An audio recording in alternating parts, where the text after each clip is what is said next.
দুর্গাপুজোতে অর্থের আশায় গ্রাম থেকে শহরে পাড়ি ঢাকিদের। আজ পঞ্চমীর দিন চন্দ্রকোনা হাওড়ার গাড়িতে ঢাকিদের ভিড়।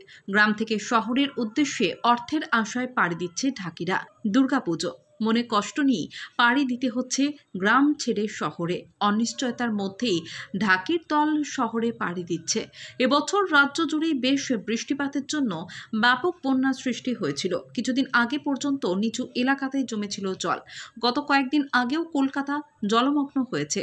বেশ কিছু জায়গায় জল থাকলেও স্বাভাবিক ছন্দে ফিরছে কলকাতা।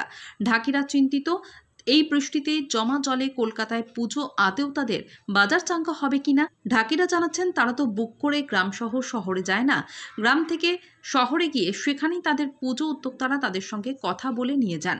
সারাটা বছর এই দুর্গা পুজোকে কেন্দ্র করে তাকিয়ে থাকে ঢাকি সম্প্রদায়। দুর্গা পুজোকে কেন্দ্র করে 1 মাস আগে থেকেই ঢাকিদের চলে প্রস্তুতি। গ্রামের দিকে সেইভাবে পয়সা মেলে না, তাই তারা গ্রাম ছেড়ে শহরে যায়। সারা বছর বিভিন্ন অনুষ্ঠানে এখানে থাকলেও পুজোর সময় তারা পাড়ি দেয় শহরে।